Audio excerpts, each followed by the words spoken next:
Welcome to Tech Talk Central. We are so glad you joined us for this deep dive. Our mission today is focused on finding the best value Android tablet. We're pitting two heavyweights against each other, the Google Pixel tablet and the OnePlus Pad 2. Yeah, you sent us the key source material, the core specs, the features, and we're going to quickly synthesize these, cut through the marketing talk, really figure out which device offers the best performance and features for your needs.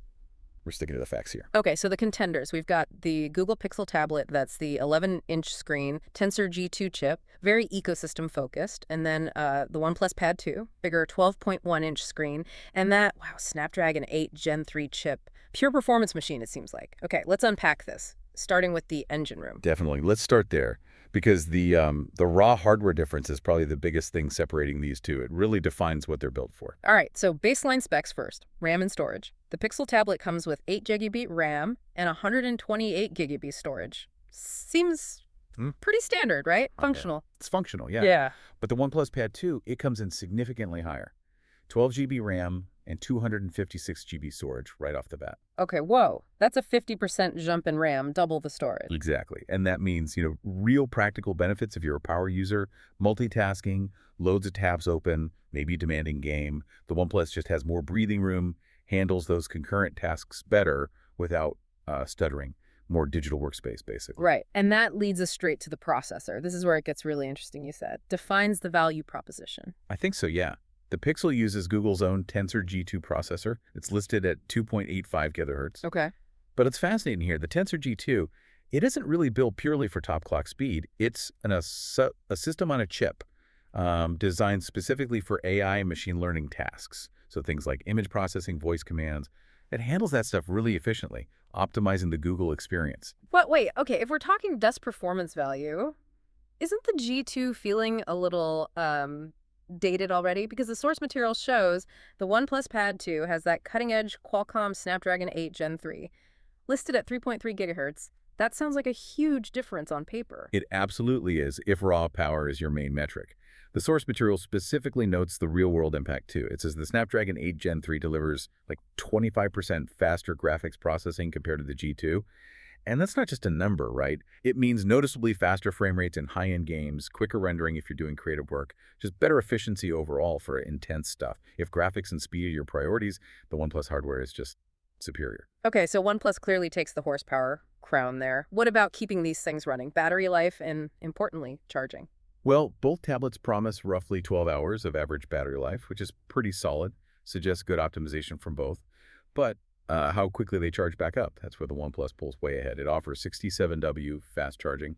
The data suggests like a full charge in just 80 minutes. 80 minutes. That is huge. We've all been there waiting hours for a big tablet battery to fill up. And the Pixel sources, they don't even mention fast charging figures, do they? No, which strongly implies it's using standard USB power delivery. Yeah. Much slower. So for someone on the go, that 80-minute recharge on the OnePlus is a really significant value add. Okay, let's shift gears from the engine room to the visuals and sound, the media experience. Right, critical for a tablet. And again, some key differences here. The Pixel gives you an 11-inch screen, 2560 by 1600 resolution, looks good, standard premium quality. Yep, but the OnePlus goes bigger. It's got a 12.1-inch display and a higher max resolution to 3000 by 2120 pixels. Yeah. That extra screen real estate plus the higher pixel density. Yeah. It's great for productivity like split screen apps or just more immersive movie watching. And here's something that jumps out, especially for gamers or even just heavy scrollers. The refresh rate. The OnePlus Pad 2 features a super smooth 144 Hz refresh rate,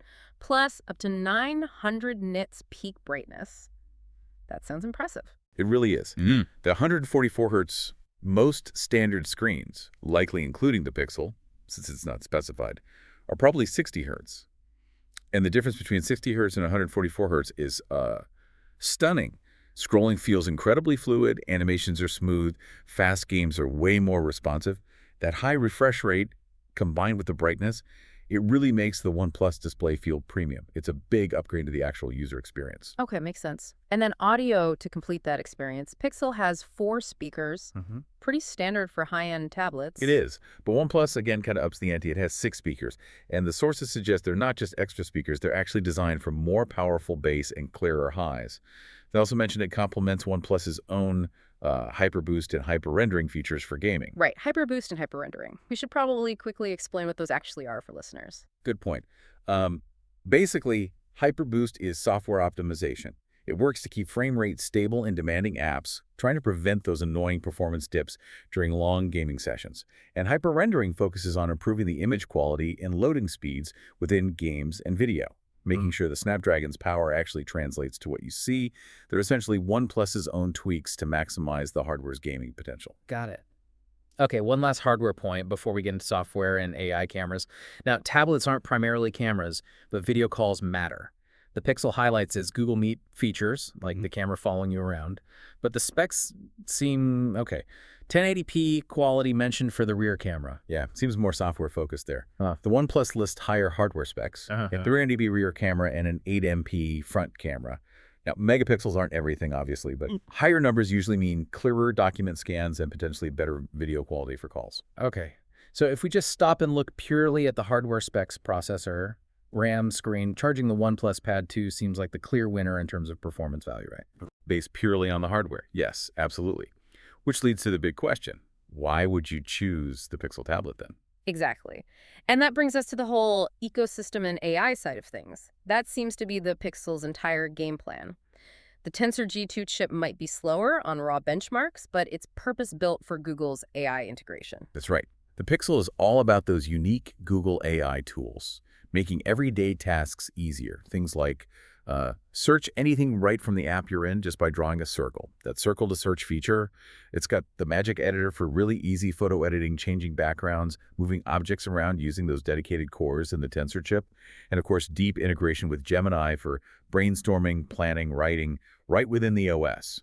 The Pixel aims to be the best possible portal for using Google services. And it goes beyond just the AI on the tablet itself, right? It's about its role in the home. The source material talks about managing smart home devices, voice control, the home panel, controlling lights, thermostats, locks, cameras. And this is probably the Pixel's most unique feature, that optional charging speaker dock. It's sold separately, mind you. But when you dock the Pixel, it instantly flips into hub mode. It basically becomes a smart display, like a Nest Hub, always on, always powered.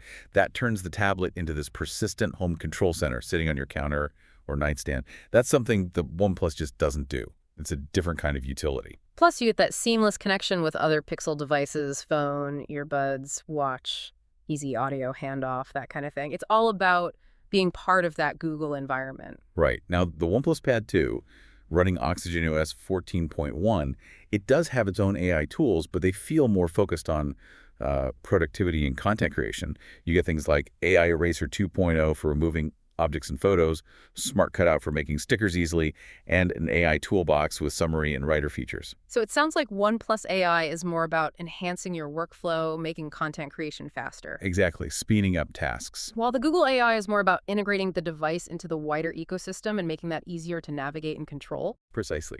So if you bring this all back to value, you really have two quite different devices aimed at different users. The OnePlus Pad 2 is clearly built for the power user, the gamer, the creator, someone who really values raw speed, lots of storage, that super fast 144 hertz screen, and the premium audiovisual experience. It's a top-tier media and productivity machine. And the Google Pixel tablet, that's the choice if you're already deep in the Google ecosystem. If you prioritize that smart home hub functionality, the seamless connections between devices, its value comes from being that potential 24/7 utility, always running, always ready, and tightly woven with Google's AI. Yeah, so performance and hardware specs heavily favor the OnePlus Pad 2. But that deep ecosystem integration, the smart home angle, that 24/7 hub mode, that heavily favors the Google Pixel tablet. So here's maybe the final thought for you, the listener, to consider. Which environment do you actually live in more often? Do you find yourself constantly pushing your device with demanding media, needing that portability and fast charging? Or is your priority having that integrated, always available hub within a Google Smart Home setup? Answering that really tells you where your best value lies. That's a really good way to frame the decision. It clarifies the core strengths of each. This has been a really insightful comparison. Definitely. And to find the latest prices and deals on both the Google Pixel tablet and the OnePlus Pad 2, be sure to check out the links we've put in the description below. If you found this deep dive helpful, please do subscribe to our channel for more like it.